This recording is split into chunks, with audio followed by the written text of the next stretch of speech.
Believe in yourself, 'cause it starts with you, and then everyone else will believe you too. And if it looks like you're the only believer around, just keep on believing, don't put yourself down, just believe. Our guest this week grew up in Southfield, Michigan, earned a bachelor's degree in general studies from Oakland University.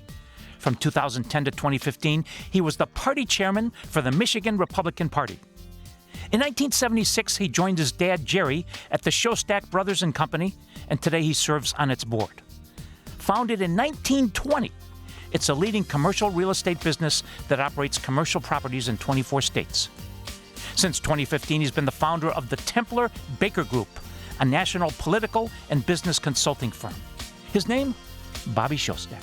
And I'm Jack Krasula, and this is Anything is Possible on 760 WJR.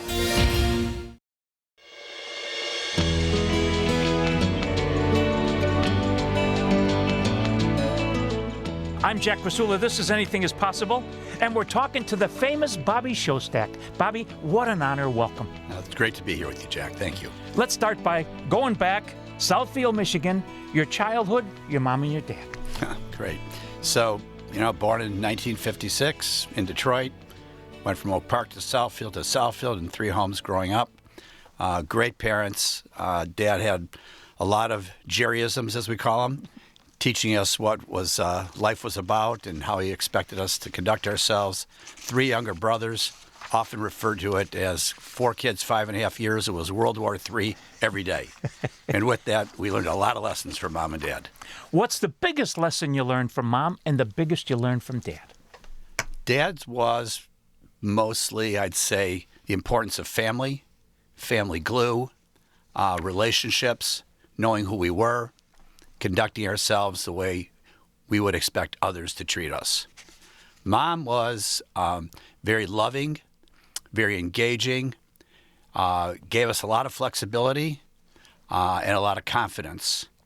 And as a result, it was a really nice balance to kind of our dad, who was, more of a regimented guy and had high expectations in terms of behaviors and so forth. Your grandfather, Louis Schostak, of Ukrainian descent, was a rabbi. And then he switched professions. What happened? So my grandfather immigrated here in early 1900s with his siblings and mother from Ukraine because of the Russian pogroms that were forced upon the Jewish community, and came here as a young boy, got educated in Milwaukee initially, and somehow got to Detroit. His father was an Orthodox rabbi, meaning very religious, and he ended up going to rabbinical school in Cincinnati at a Reform Temple training, which means a more moderate, background, and was considered an early believer in Zionism, and at the same time was had opinions on what the lectures, the sermons ought to be. And ultimately, he felt that it wasn't for him. He left before finishing rabbinical school and met his brother in Detroit and started a business in 1920 called Schostak Brothers, which was a small real estate shop leasing locations on Woodward, downtown here, on Grand River, on Gratiot, to retailers that were coming into Michigan. And 105 years later, voila. Here we are. All right. The greatest day in the history of the Schostak Brothers Company was January 1976 when they hired you. Did you start as the president? What was your first role? Oh, no. I was working at a remote site in Roseville, and I was doing maintenance. And You're still doing maintenance. And I'm still doing maintenance. I'm good at it. But I was doing maintenance, snow removal, floors. It was an enclosed mall, Macomb Mall. Ultimately became the assistant manager. Had a great guy train me. Then I moved up from there. Describe the company when you joined in 76. We were known for retail pretty much exclusively. Brokerage, where we represented buyers and sellers in retail and other buildings. It evolved a bit over the years into office and land development. And we were known around the country. We did a lot of Kmart's development, over 40 of them across the country, a lot of them in Michigan. My grandfather actually did the first Kmart store with my dad in Garden City, Michigan. And my dad developed a relationship with Kmart over the years, and we're, a fairly aggressive developer on their behalf, and we built shopping centers next to them. Joe Antonini. And even before Joe Antonini. Wow. Yeah. Wow. All right. So you've watched downtown Detroit go from a place that nobody came to, dead, to now you look down Woodward. Bobby, it's unbelievable. How has it happened, and what's amazed you the most? So our involvement began with Dennis Archer, Mayor Archer, with Campus Martius. He selected our company in partnership with Gary Torgo at Sterling Group to be the developer of the 5-block area. And so there was a vision that we had, that the city of Detroit had, that downtown Detroit and the economic development group had, that we merged together, that ultimately became the home of CompuWare, and the whole Campus Martius development was kicked off. We acquired buildings along Woodward Avenue adjacent to the Campus Martius area for redevelopment, which included apartments on the upper floors and retail at the street level. Ultimately, Dan Gilbert comes downtown and does what he's been doing magnificently in levels and understanding beyond, I think, anybody's time, understanding at the time or vision at the time. And General Motors then went to the RentCen, and a lot of things began to happen. And look at what we have today. It's an unbelievable turnaround, and it's certainly got years and years ahead of more to do, but it's fantastic. What did Mike and Marian Ilitch role play? Well, certainly, obviously, early on with the theaters, then the stadiums, and then now the whole district that they're developing, with the next generation, which is phenomenal. So a combination of the Gilbert world and the Ilitch world and miscellaneous developers in between, smaller shops like ourselves and others that are local to the city, have done an incredible job, from up here at the Fisher Building and beyond, all the way, downtown to the riverfront. Just earlier this week, Bedrock and GM announced plans to redo the RentCen. It continues. That must be likely to be probably the most ambitious yet, because they're reimagining the riverfront to continue with the plan that Matt Cullen and others in GM came up with years ago, and now taking it to another level of taking this landmark facility that obviously hasn't met its full potential in a new Detroit that we have today, new downtown, and opening it up. It's going to be interesting to see over the next probably 5 to 10 years what that becomes, but it's clearly ambitious and probably needed, because the buildings are obsolete. They're round floor plates. They're not large enough for today's larger users. And so it's time to move off of that and join with the rest of the riverfront redevelopment, and I applaud them for having the guts and capabilities to do so. We're talking to Bobby Schostak. He's a walking history on commercial buildings downtown Detroit. And I'm Jack Krasula, and this is Anything is Possible on 760 WJR.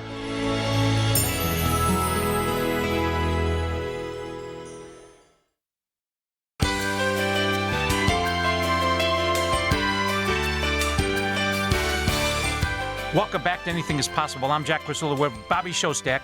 If you want to learn more, www.schostak.com. All right, today, real estate, 24 states, you and your brothers, and now the kids run it. What's been the secret sauce? How have you done it? What's the culture? What's the values? We've been very blessed at the company.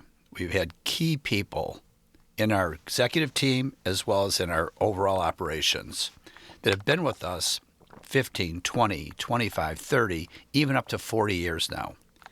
And they have seen the company change. They saw it under my dad's leadership, and they now see it under David and Mark's leadership. And we've always had a plan to make it possible for the next generation to join us.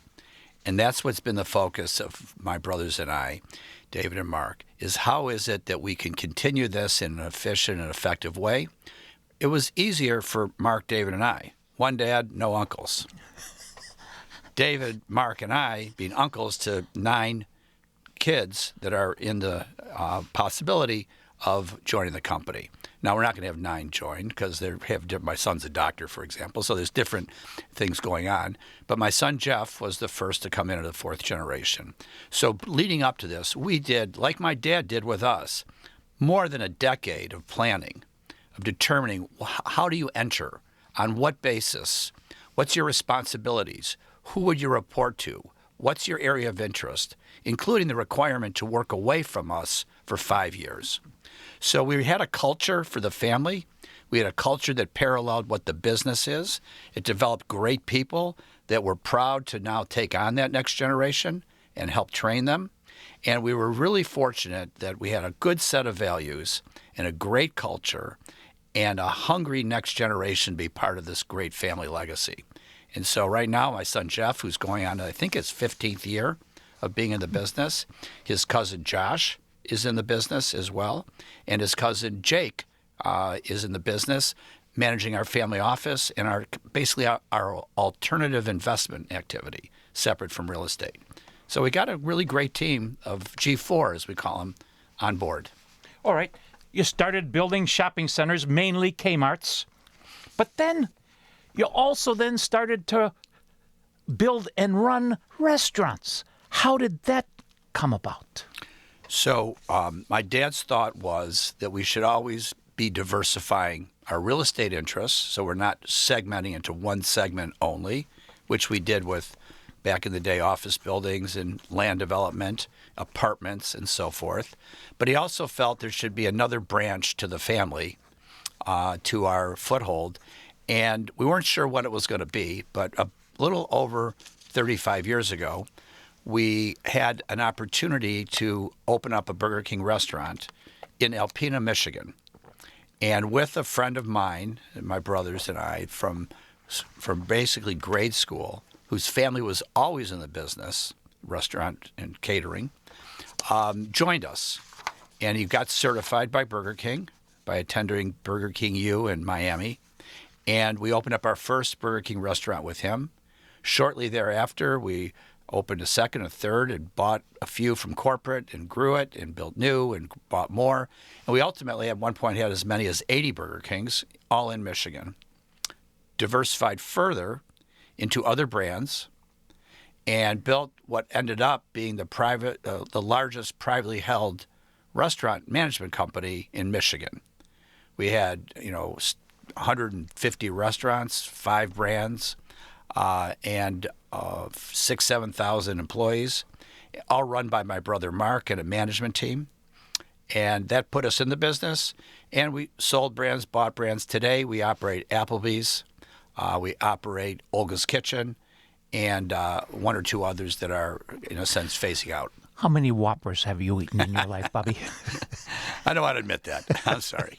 Are the fries at Burger King better than the fries at McDonald's? It's debatable. Okay. All right. You said, hey, we got into this 35 years ago. That was 1980, 81, when the interest rates were 17+%. Were you nuts?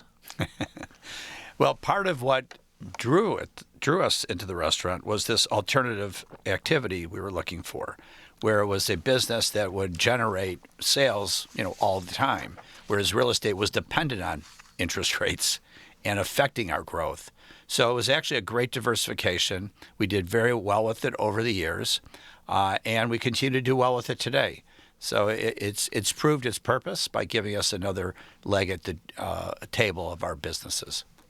All right, speaking of restaurants, there's a lady, Olga Loizan. Mm-hmm. And she started the business over 50 years ago, couldn't get a loan. Husband had a co-sign. Olga's Kitchen. In 2015, you took that out of bankruptcy. And today, you have Olga's Kitchen, Applebee's, and we're going to talk about Mod Pizza. First, talk about Olga's Kitchen. Olga's a great local brand, very legacy in this community. A lot of us grew up with it. A lot of us would go to college and come back and want to go to Olga's, and even people that have moved away come back to Michigan and want to go to Olga's. So it's got a really powerful name and draw. They expanded it aggressively before we came into ownership of it, and that didn't always work well. So we pared it back to a Michigan-only operation, essentially, and have, a bunch of stores. We continue to innovate there. My brother Mark has a great team that's looking at ways to move the product in different ways. We're at Gold Belly, so you can get it anywhere in the United States, within a day or two, as well as in supermarkets. Some of the products are now being introduced. And we're closely looking at the best way to deliver the best service in what kind of format in terms of the brick and mortar side of the business. And that's always a challenge. In today's world, people want things quickly. They want it easily. They want it to be hot and fresh. And so that those delivery mechanisms that the services provide, as well as what we provide over the counter, are continuously being looked at. For a while, you owned a bunch of Boston chickens. That was the best mashed potatoes. That was as good as any mom's mashed potatoes. That one at Woodward and Square Lake, there'd be a line outside, Bobby, a line outside. That thing was a rocket. Right. Then what went wrong? So we diversified. We had Burger King. We're looking for another brand. Boston Market at the time, or Boston Chicken came up. They eventually renamed it Boston Market because they diversified their menu a bit. And it grew very quickly around the country, probably too fast, more than they could absorb as a corporation, and we were affected by it. So eventually we ran it in Indiana and a few here in Michigan, which was our territory. The company bought our stores back. Eventually they sold the company. I think McDonald's bought it. All right. Mod Pizza, M-O-D Pizza. What is it? Made on demand. Thin crust pizza. You go in, it's basically 3 prices for the sizes. You can put whatever you want on it, select it, and it was cooked right for you there. And the problem or the challenge is a lot of these 900-degree oven inventions populated multiple brands of new startup pizza shops. Detroit probably had 5 different brands alone, and there were probably a dozen of them available across the country. Likewise, expansion, menu diversification, delivery process, inflationary costs, COVID, all really impacted the business, and it's in a size-down mode. We're talking to Bobby Schostak, who still has his hair, okay, through all of those issues. And I'm Jack Krasula, and this is Anything is Possible on 760 WJR.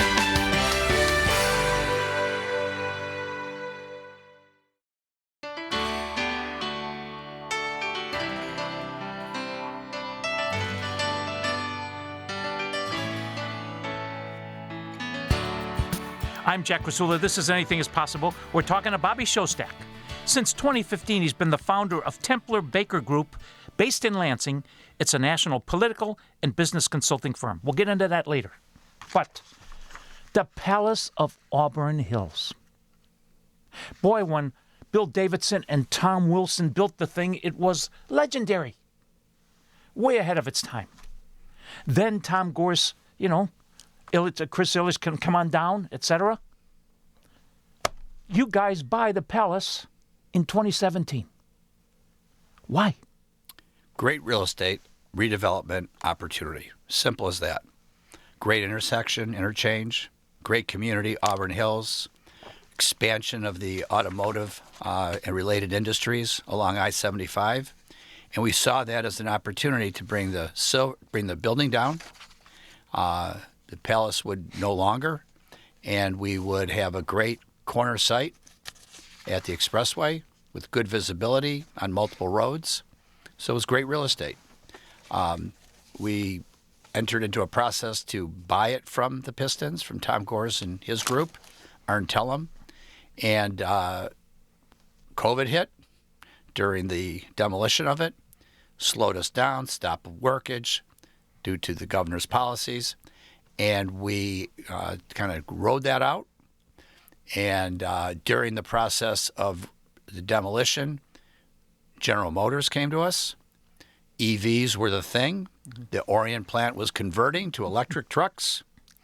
And they gave us a proposal to build to suit a facility for them. Initially, it was close to 1 million square feet. It's now about 750,000 square feet or thereabouts. What's significant to the family about this was G4, my son Jeff's deal. He had the relationship with the General Motors people. He had the vision on the site.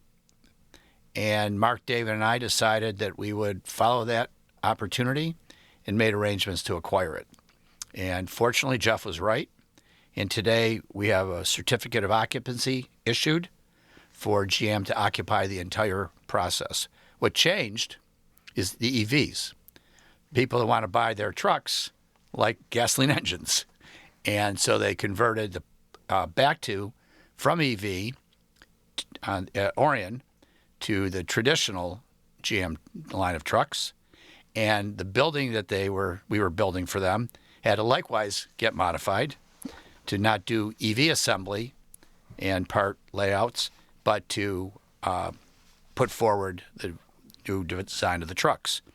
And interestingly, a very famous piston, Vinnie Johnson, and his company, Piston Automotive, is the subtenant of General Motors, if that's the correct way to refer to it, as operating within the plant that we've built once it's open.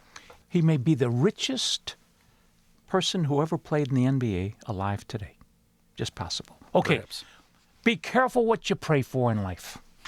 So you decide in 2011 to run to become party chairman for the Michigan Republican Party. And you win. Be careful what you pray for. Why'd you do it? So I've always been interested in politics, not to run for office, but my involvement with campaigns, with leaders that were in office. It started actually through the business of me working on behalf of the family on city council approvals, planning commission approvals, county commission approvals, really in the city of Livonia. I go way back with Mike Duggan 40 years ago doing this. And Ed McNamara and that, Dave Katz and that whole crew.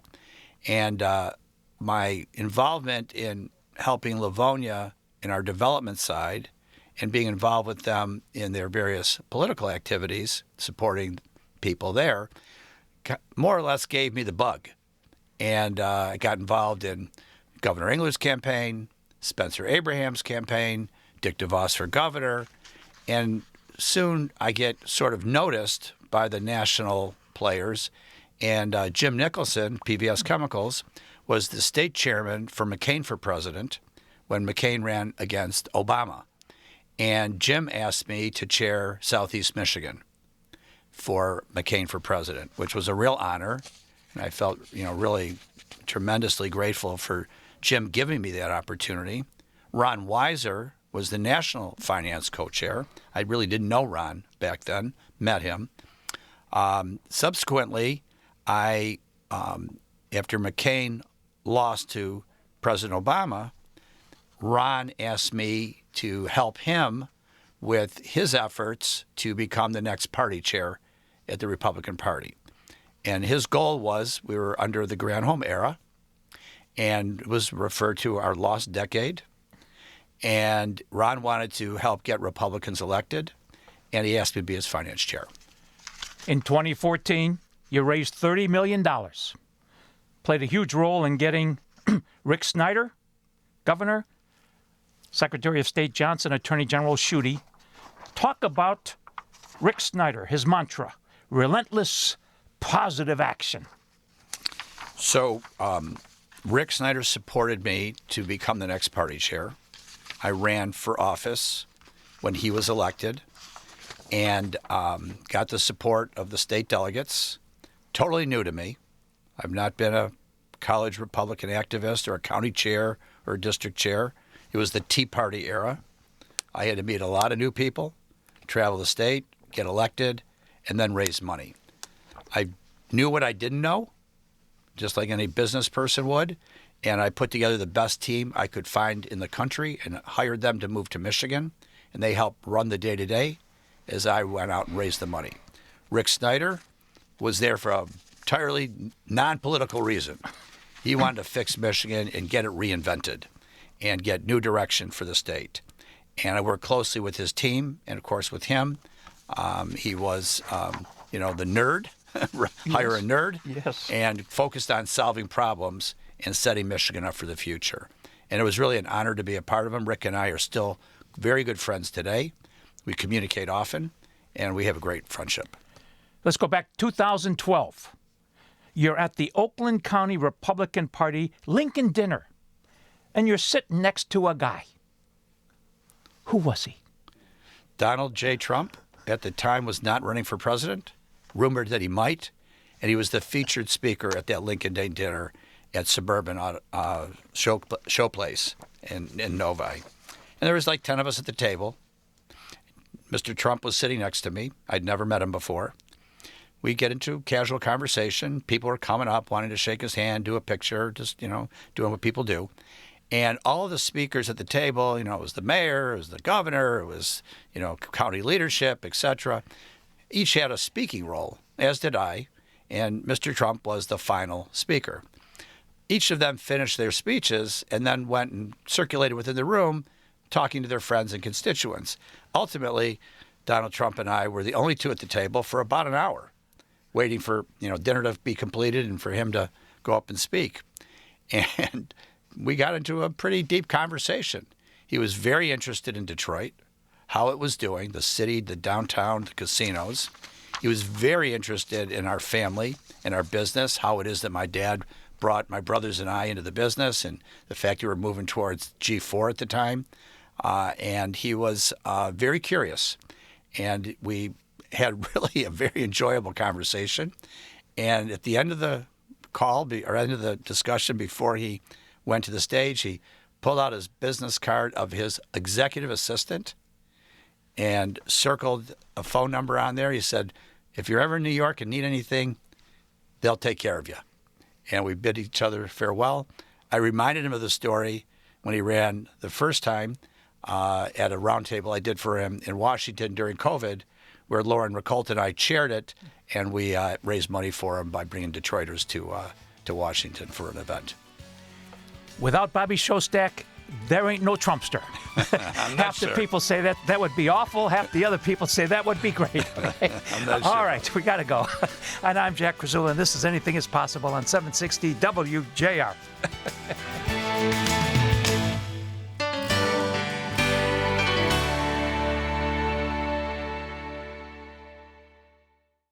You've been listening to your inspirational fireside chat, Anything is Possible, for nearly 20 years. This is Anything is Possible, and I'm Jack Krasula. But what has Jack been up to lately? Search at AIP Speaker Series and find out. Jack has interviewed thousands of historical voices, some of whom have offered him their philosophy of life, like Tom Izzo. And Tom writes, work hard, persistence always wins out, discipline is the highest form of love. Stay humble. The great Ernie Harwell. My aim is to do justice, love mercy, and walk humbly with God. And the voices of our generation. I am reassured continuously that His unfathomable love and mercy are the greatest gifts of my life and my constant source of strength, reassurance, and guidance. His Holiness, Pope Francis. At AIP Speakers Series is the YouTube channel where all of these jewels can be heard, including some of Anything is Possible's greatest guests. And we're with Mitch Albom. The Little Liar is really a book about truth and lies and the price we pay when we lie.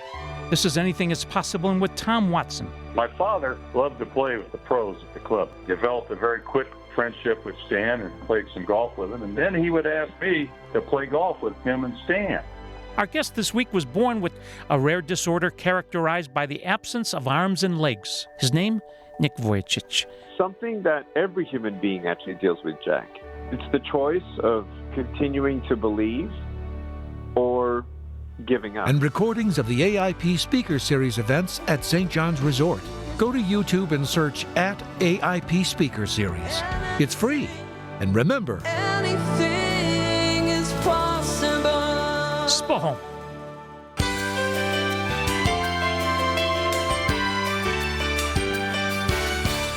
This is Anything is Possible. I'm your host, Jack Krasula. We're with Bobby Schostak, www.schostak.com. All right, another initiative. Mad Dog Technology Venture Fund. Yep. What is it? So Pete had a vision, Pete Carmanos, who had retired from CompuWare, but he wasn't retiring, to build cloud-based solutions and to continue active in the business. And at the same time, had a vision that we would create a venture capital fund, that he would be a general partner along with myself. So in 2015, when I left the state party, I went around, caught up with a number of people that I had worked with in the past, and Pete was one of them. And he said, why don't you join me, and we will look at what we're doing here. You'll help us with introductions because of my network, and we'll see where it goes. And then within a year, he said, let's do this fund together. So we established a $30 to $50 million goal. We raised 30. We opened the fund, Mad Dog Venture Fund number 1. We had many investors, probably about 25 different investors that made up the fund. And we went and invested in 11 companies, of which 9 remained after several years getting through COVID. 1 has since shut down. 1 we had a successful exit just a month ago called Freight Verify. And we have 5 or 6 remaining that are in reasonably good shape that we're optimistic about. Peter Carmanos built CompuWare. He funded Carmanos Cancer Institute, named after his late wife, Barbara Ann. He's in the Hockey Hall of Fame. He owns the Carolina Hurricanes. He's in the Hockey Hall of Fame. Unbelievable. But his biggest achievement was being in business with Bobby Schostak. Okay, let's go back 2020, 100th anniversary of the company. What did you do that was unique? So my brothers and I have been to many big celebrations of companies here in the Detroit area and beyond. And everybody has a wonderful party, invites hundreds and hundreds, perhaps 1,000 guests, their bankers, their lawyers, their clients, etc. And you basically have about 10 to 20 seconds to say hello to as many people as you can. And it's over within a flash. We decided to do something different that actually my brother David suggested, which was rather than spend, $1 million on an event to entertain people, why don't we take the same dollars and find charities, which is part of our family's heritage, it's part of our Jewish community, to give back. And all the big charities, all the big needs through United Foundation, what have you, are covered amply. And so we set out to find small, mid-size, local, Detroit-based, urban charities and got recommendations, got submissions for grants, what have you.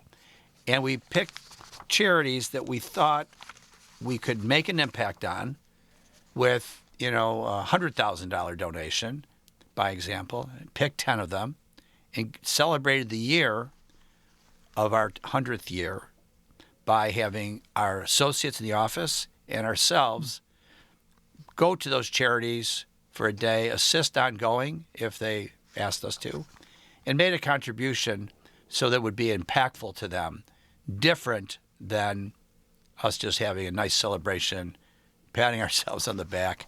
And there's nothing wrong with that because you want to acknowledge your successes and acknowledge the people around you that have made you successful. But this was a way to do it very internally within the family of businesses and our associates at Schostak Brothers. All right, let's talk about a couple of them. Pastor Faith Fowler. So Faith was running Cass Community Social Services and making it possible for home ownership with these micro-sized homes for low-income families. And we know that she was getting modest grants, and we thought that we could participate and really help accelerate the program. We met her. We were excited about her. We felt that she was doing the right things for home ownership, obviously connected to real estate with us. Great fit. All right. The Hillel School, Hillel School. So Hillel Day School in Farmington Hills is a school that my brothers and I, 4 of us, all attended. My mother at a time was the president of the school.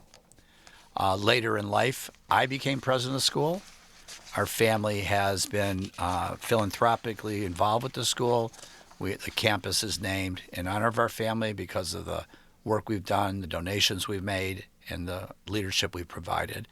Our kids are in the school, so there's now the 3rd generation. And there's actually some documentation that for something like close to 40 years, there's been a Schostak family member in this school. So we're very proud of it. You're the smartest one they ever had. I'm not so sure about that. All right. Chris Lambert, Life Remodeled. Another great example of how we could deploy our philanthropic dollars to celebrate our 100th year. The work they do at Life Remodeled in helping the next generation get, situated in the city. They were taking over schools, rebuilding them, repurposing them, turning them into community centers. And it was just a great opportunity for us to be involved with them. We love the work they're doing in the city. And again, it's another example that you have great things going on in the core of downtown. You have improvements coming upstream here, towards Fisher Building and beyond. But as you branch out into the neighborhoods, there's a lot of small groups doing a lot of great good, but they're undercapitalized. And so we felt that this was a way for us to make a difference. We're talking to Bobby Schostak from 2021 to 2024. He was the board chair of Oakland University Board of Trustees, Dr. Ora Peskovitz, and our mutual friend, Coach Campy. Oakland's great. I graduated from there. It served a great purpose in my life when I was working and going to college. Rick Snyder was good enough, Governor Snyder, to appoint me to the board. I served almost 11 and a half years. I was board chair for 4 or 5 of those years. I was part of the hiring process of Ora Peskovitz and her basically cabinet. And we have a great relationship, a great friendship. She's doing a wonderful job at the university. Nancy and I have been supporting many programs there. Our family's supporting the med school there, my brothers and I and my dad. And so we're really, it's a special place for me. It really is. And you are a special mensch, Bobby Schostak. I appreciate Thank that. you for all you do. Please join us next week. Until then, I'm Jack Krasula. Thanks for listening and make it a great week because with God, anything is possible. Spohon. Believe in yourself.